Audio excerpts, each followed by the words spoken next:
Hello guys, welcome back to my channel earth mom Dehradun. मैं हूं ज्योति और वेलकम है आप सभी का मेरे चैनल में। चैनल में नहीं है तो मेक श्योर चैनल को सब्सक्राइब जरूर कीजिए। वीडियो पसंद आई तो लाइक भी करिए। कमेंट सेक्शन में कमेंट करके जरूर बताइए कि आप सबको मेरा वीडियो कैसा लगा। आई नो कि आप पिछले 3 दिन से बहुत ज़्यादा कंसर्न थे। मुझे इंस्टाग्राम पे आप में से बहुत सारे लोगों के मैसेज आए। उन्हें लग रहा था कि पता नहीं मेरी तबीयत वगैरह कुछ खराब तो नहीं हो गई। तो नहीं गाइस, मैं बिल्कुल मोटी ताजी भली चंगी हूँ। लेकिन कभी कभी पर्सनल लाइफ में प्रायोरिटीज हमारी कुछ और होती हैं और इसी वजह से फैमिली फंक्शन था जिसमें मैं बिजी हो गई थी। इनफैक्ट मैं आज भी बिजी हूँ, लेकिन आप लोगों का प्यार खींच लाया और मैंने सोचा जल्दी जल्दी से एक वीडियो बना के आप लोगों को अपडेट भी दे दूंगी और एक रिएक्शन वीडियो भी बना लूंगी, जिस रिएक्शन वीडियो का बहुत बेसब्री से इंतजार हो रहा है। वैसे क्योंकि मैं ये वीडियो बनाने में ऑलरेडी लेट हूँ, लेकिन क्योंकि इस वीडियो का इंतजार हो रहा है तो इंतजार में ज़्यादा किसी को कराती नहीं हूँ। और मैंने सोचा मैं चाहे छुट्टी 1-2 दिन की ले लूँ, लेकिन मैं किसी और को छुट्टी मारने नहीं दूंगी। तो आज का रिएक्शन वीडियो हमारी यूट्यूब की नई नवेली होने वाली आंटी जी की बहू के ऊपर होने वाला है। आप में से कितने लोगों ने हमारी आंटी जी की बहू की मुंह दिखाई कर ली और कितने लोगों ने मुंह दिखाई पे कितना दे दिया, ये भी मुझे कमेंट्स में बताना। क्योंकि सुनने में ये आया है कि हमारी आंटी जी मुंह दिखाई में लिटरली लाइव में मुंह दिखाई मांग रही थी। ऐसा कैसे चलेगा? ऐसा तो बिल्कुल चलने नहीं देंगे। ये तो बहुत गलत बात है आंटी जी। आपसे इस चीज की उम्मीद नहीं थी हमें कि एक तो आपने वीडियो में लाइव के दौरान बहू की मुंह दिखाई कर दी, अब मुंह दिखाई पे शगुन मांग रही थी। क्या आपने अपनी सोशल मीडिया फैमिली को इनविटेशन कार्ड दिया? क्या आपने उन लोगों को मिठाई, लड्डू, पार्टी शार्टी, ट्रीट कुछ दिलाया? बेसिकली शगुन का मतलब होता है कि पहले खा के आओ फिर लिफाफा पकड़ाओ। जब तक आप खिलाएंगी नहीं आपके पास लिफाफा आएगा नहीं। और अगर आंटी जी अभी सारे लिफाफे बटोर लेंगी तो शादी में फिर कुछ नहीं मिलने वाला, कुछ नहीं, कछु नहीं मिलने वाला। तो मुंह दिखाई का थोड़ा सा इंतजार करो आंटी जी। शहनाइयां बजवाओ, शादी करवाओ, हल्दी लगवाओ और आप कभी संगीत में एक बढ़िया सा परफॉर्मेंस वाला डांस दिखाओ। क्योंकि आंटी जी का मैंने एक डांस देखा है, अगर मैं गलत नहीं हूं तो वो डांस भी आंटी जी का किसी मेहंदी वाले फंक्शन का है। जिस मेहंदी वाले फंक्शन में आंटी जी ने आई थिंक ग्रीन से कलर का कुछ लहंगा टाइप पहना है और क्या ठुमके मार रही हैं। मतलब अपनी एज से डबल एनर्जेटिक डांस हो रहा है। मतलब सीरियसली आजकल की लड़कियों को बीट कर दे आंटी ठुमके मारने में, आई मस्ट से। सडनली वो रील मेरे सामने आ गई थी कुछ टाइम पहले, तो मैं वही सोच रही थी कि इस एज में भी इतनी एनर्जी के साथ डांस परफॉर्मेंस। तो भाई जब तक वो डांस परफॉर्मेंस नहीं होगा, हल्दी नहीं लगेगी, घोड़ी नहीं चढ़ेगा दूल्हा, तब तक कैसी मुंह दिखाई? कौन सी मुंह दिखाई? तो गाइस कोई भी मुंह दिखाई मत देना, बिल्कुल भी मत देना। मुंह दिखाई से पहले आंटी जी से बोलो कि बकायदा बारात, शहनाइयाँ, शगुन की मेहंदी, शगुन की हल्दी और शगुन का लड्डू जब तक ना खिलाएं तब तक मुंह दिखाई तो बिल्कुल नहीं देना।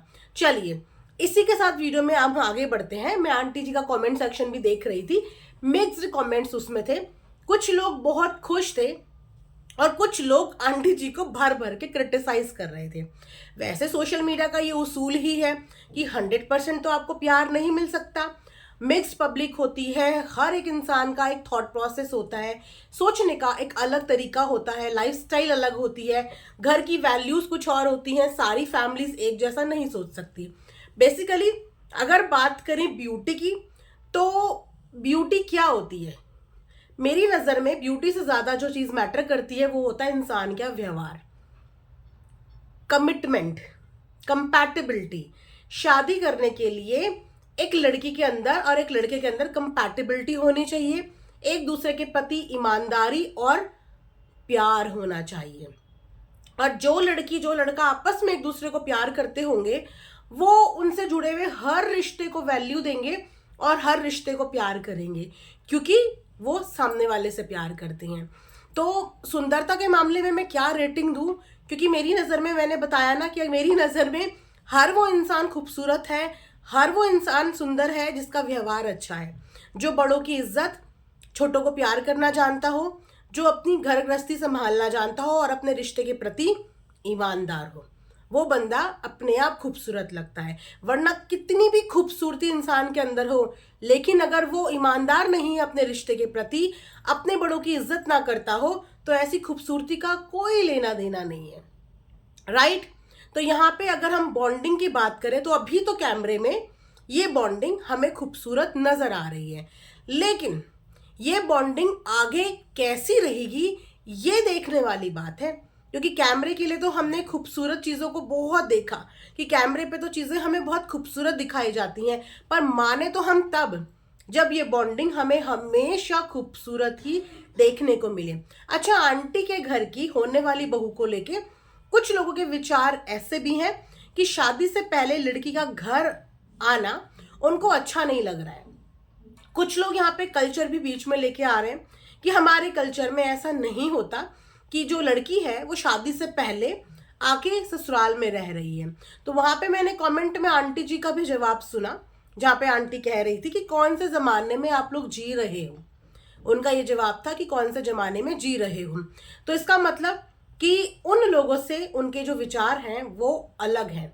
और ऐसा ये पहले व्लॉगर नहीं है या ऐसे ही पहले आर्टिस्ट नहीं है जहाँ पे आप शादी से पहले लड़की लड़के को एक साथ स्क्रीन पे देख रहे हो, एक के घर पे देख रहे हो। मैंने ऐसे बहुत सारे व्लॉगर्स देखे हैं कि उन्होंने शादी से पहले एक साथ यूट्यूब पे या सोशल मीडिया पे अपना काम करना शुरू किया और उसके बाद वो शादी के बंधन में बंधे और बहुत अच्छा मुकाम हासिल किया। तो वो लोग कहीं ना कहीं अपनी आगे की प्लानिंग को लेके शुरुआत से ही एक प्लान करना स्टार्ट कर देते हैं। ऐसा मैंने देखा है, आई एम श्योर कि आप लोगों ने भी देखे होंगे। अभी तक भी कुछ ऐसे ही जाने माने व्लॉगर्स हैं जो ससुराल में लड़कियां रह रही हैं, मतलब कमिटेड हैं एक दूसरे के साथ और अभी अपने फ्यूचर को लेके काम कर रहे हैं और आने वाले टाइम पे उनको भी शादी करनी है, लेकिन उस शादी से पहले वो लोग अपना सोशल मीडिया पे करियर स्टेबल कर। तो जहां तक मैं इन लोगों का कॉन्सेप्ट समझ पा रही हूँ, मुझे भी ऐसे ही लग रहा है कि ये एक दूसरे के साथ अभी इस समय पे अपना करियर स्टैब्लिश करने की कोशिश कर रहे हैं, ताकि आने वाले टाइम पे ये हो सकता है सोशल मीडिया पे व्लॉगिंग या इंस्टाग्राम पे इनका आगे को लेके कुछ फ्यूचर प्लान्स हो और उसके लिए इन्होंने अभी से एग्जीक्यूशन करना जो है शुरू कर दिया है। अब अगर बात करें कि क्या एक लड़की को शादी से पहले अपने ससुराल में आके रहना चाहिए, ये एक बहुत ही कंट्रोवर्शियल मुद्दा हो जाएगा। जानते हैं क्यों? क्योंकि 50% लोग इस बात से अग्री करेंगे कि कोई प्रॉब्लम नहीं है। आजकल लिव इन का भी ट्रेंड है, लड़का लड़की अगर एक दूसरे को जान रहे हैं, समझ रहे हैं, पेरेंट्स की सुपरविजन में है और उन्होंने अगर इस चीज़ का डिसाइड कर ही लिया है कि उनको शादी करनी है, तो इस चीज़ में कोई ऑब्जेक्शन नहीं है। वहीं पे 50% लोग आज भी उन विचारों को रखते हैं, उस सोच को रखते हैं कि नहीं, ये गलत है कि शादी से पहले एक लड़की को अपने ससुराल में नहीं रहना चाहिए। फ्रीडम के नाम पे या मॉडर्नाइजेशन के नाम पे हमें इतना भी मॉडर्न नहीं होना चाहिए कि हम अपने रीति रिवाज या अपने संस्कार भूल जाएं। तो अब इस केस में आप दोनों में से किसको सही और किसको गलत बोलोगे? क्योंकि ये विचारों का खेल है। एक के विचार से, एक के पॉइंट ऑफ व्यू से वो चीज सही है, दूसरे के पॉइंट ऑफ व्यू से वो चीज गलत है, राइट। 50-50% रेशो यहाँ पर है। लेकिन मैटर ये करता है कि अगर एक लड़की किसी के घर पे आ रही है, किसी लड़के के घर पे आ रही है और वो आगे के सारे फ्यूचर प्लान्स कर चुकी है, उस घर की फैमिली मेंबर उस लड़की को एक्सेप्ट कर चुके हैं। लाइक जिस तरीके से आप अभी देख रहे हो, हमारी जूली आंटी उस लड़की को अपनी घर में एक्सेप्ट कर चुकी हैं। एज अ बहू उन्होंने जो है यहाँ पे इंट्रोड्यूस कराया है। इस समय पे उन लोगों की जो बॉन्डिंग है वो भी अच्छी लग रही है, लड़का और लड़की की बॉन्डिंग भी अच्छी लग रही है, लड़की वहां पे काफी कंफर्टेबल भी लग रही है। लेकिन अगर आंटी ने इस चीज को सहमति दी है और आंटी एक मॉडर्न एरा में बच्चों की विचार के साथ चल रही है, क्योंकि ऐसा भी होता है, कई जगह पे ऐसा भी होता है कि जब पेरेंट्स नहीं मानते तो बच्चे जो है वो लिव इन में बिना बताए रह रहे होते हैं। कुछ लोग बता के रहते हैं, कुछ लोग बिना बताए रहते हैं। आजकल मेट्रो सिटी में या काफ़ी जगह पे इसको आप ट्रेंड बोलिए कि ये सब चीज़ें नॉर्मलाइज कर दी गई हैं, तो वहाँ पे वो रह रहे हैं। अगर इस सोच के साथ हर इंसान चलने लगा तो भी मुश्किल उन लोगों के लिए खड़ी हो जाएगी जो इन चीज़ों को पसंद नहीं करती हैं। तो अगर उस कॉन्सेप्ट से देखें तो वो लड़की पेरेंट्स के साथ है, पेरेंट्स के सुपरविजन में है, और अगर दो लोग रिलेशनशिप में हैं तो कई बार वो लोग मिलते हैं, कई बार वो लोग डेट करते हैं, कई बार वो लोग बाहर बहुत सारी जगह छुप छुप के मिल सकते हैं या बिना छुपे भी मिल सकते हैं, घूमते साथ में है, फिरते साथ में है। लेकिन यहाँ पे वो लड़की देखा जाए तो बड़ों के सुपरविजन में है क्योंकि साथ में आंटी है। लेकिन यहाँ पे आंटी जी के ऊपर एक बहुत बड़ी जिम्मेदारी ये भी आ जाती है कि आपने उस लड़की को एज अ बहू विद फेस के साथ यहाँ पे इंट्रोड्यूस कर दिया। वो बहुत भरोसा लेके आपके परिवार में आई, बहुत भरोसे के साथ आपके बेटे के अंदर उसने भी अपना पति कहीं ना कहीं ढूंढ लिया है। तो आपके ऊपर ये जिम्मेदारी है कि उस लड़की की इज्जत पे कभी आंच मत आने देना, क्योंकि ये रिश्ते ना बहुत नाजुक होते हैं और रिलेशनशिप भी बहुत नाजुक होती है। कभी अच्छे से चलते चलते कब चीज़ें बिगड़ जाए ना, यू नेवर नो। उस कंडीशन में क्या होता है ना कि लड़के के ऊपर हुई हुई चीज़ें लोग फिर भी लेट इट भी कर देते हैं, लेट गो कर देते हैं, भूल जाते हैं। लेकिन एक लड़की के माथे के ऊपर ना ये ठप्पा जिंदगी भर का रह जाता है, जिंदगी भर का। तो अगर आपने आज ऑन सोशल मीडिया उसको एज अ छोटी बहू अपनी इंट्रोड्यूस करी है तो मेरी रिक्वेस्ट है कि इस रिश्ते को शादी तक जरूर पहुंचाना। ये रिश्ता शादी से पहले डगमगाना नहीं चाहिए, एक लड़की का अपमान नहीं होना चाहिए, उसके विश्वास के साथ विश्वासघात नहीं होना चाहिए। और ये जिम्मेदारी जितनी आपकी बेटे की हो गई है ना, उससे डबल आपकी हो गई है, क्योंकि आपने अपनी मंजूरी से उसको अपने साथ यहाँ पे रखा है। वैसे जितना अभी तक हमने आंटी की पर्सनालिटी देखी है, वो रूड भी हैं, वो सॉफ्ट भी हैं, वो गुस्सा भी हो जाती हैं, अच्छों के लिए अच्छी हैं, बुरों के लिए बहुत बुरी हैं, अपने परिवार की ढाल हैं, अपने बच्चों के लिए बहुत ज़्यादा स्ट्रॉन्ग है। तो आई एम श्योर कि इस लड़की के लिए भी, जिसको आपने अपना एज अ छोटी बहू इंट्रोड्यूस किया है, इसको भी अपने बेटों से कई ज़्यादा मान सम्मान और प्यार देंगी। हमेशा याद रखना आंटी, खूबसूरती का मैं यहाँ पे जजमेंट पास नहीं करूँगी, लेकिन इस रिश्ते में ईमानदारी ज़रूर होनी चाहिए, इस रिश्ते में एक दूसरे के प्रति लॉयल्टी। तो बस आप इस चीज़ का लाज रखना। हो सकता है कि आज कुछ लोगों को ना भी पसंद आ रहा हो ये चीज़, और आई कंप्लीटली रिस्पेक्ट उन लोगों की फीलिंग्स की भी।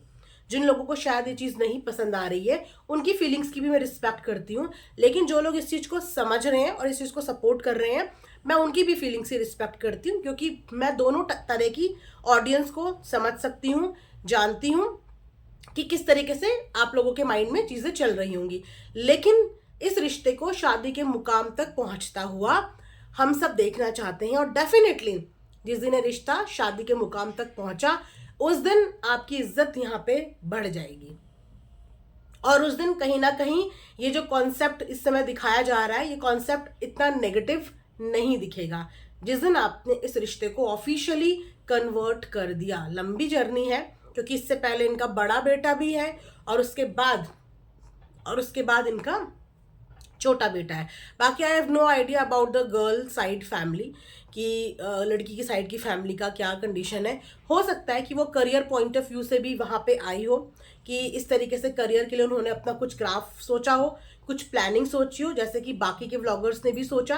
वो लोग पहले मिले, साथ में कोलैब किया, साथ में वीडियोस बनानी शुरू करी, साथ में व्लॉग्स बनाने शुरू करे, और आज इस मुकाम पे पहुंच गए कि बच्चे बच्चे की ज़ुबान पे उनके नाम है। ऐसे ही एक और कपल है जो अभी शादी नहीं की है, उनको भी लोग पिछले 2-3 साल से जानते हैं, बहुत फेमस है, साथ में काम कर रहे हैं, अच्छा नाम भी कमा लिया है, घर वगैरह सब कुछ ले लिया है, सिर्फ ऑफिशियली शादी का टैग लगना बाकी है। एंड आई एम श्योर कि आगे आने वाले 1-8 साल में वो लोग भी शादी प्लान कर लेंगे। तो सोशल मीडिया पे ये सब चीज़ें देखने को मिल रही हैं, लेकिन अगेन इन सब चीज़ों से इन्फ्लुएंस मत होना, अपनी फैमिली की हमेशा हमेशा बात की कदर करना।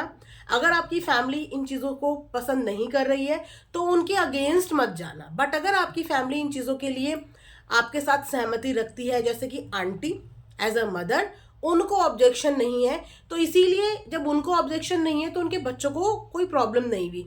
लेकिन अगर आपके पेरेंट्स को आपकी ये एक्टिविटी पसंद नहीं आ रही है तो ये उनके आगे मत बोलना कि सोशल मीडिया पे उसने ऐसा किया तो मैं भी ऐसा करूंगी, आपको क्या प्रॉब्लम है, उसने ऐसा किया तो मैं भी ऐसा करूंगी, आपको क्या प्रॉब्लम है। नहीं, हर फैमिली का लिविंग स्टैंडर्ड, लाइफस्टाइल अलग होता है। तो अगर आपके पेरेंट्स कभी इन चीज़ों को मना करें तो अपने पेरेंट्स की फीलिंग्स को हमेशा समझना, उनके खिलाफ जाके कुछ मत करना, उनके खिलाफ जाके कुछ मत करना, क्योंकि सोशल मीडिया पे इन्फ्लुएंसर ऐसा कर रहे हैं तो आप भी ऐसा करेंगे, ऐसा थॉट अपने माइंड में मत लाना, क्योंकि हर फैमिली एक जैसी नहीं होती, सबकी मानसिकता एक जैसी नहीं होती।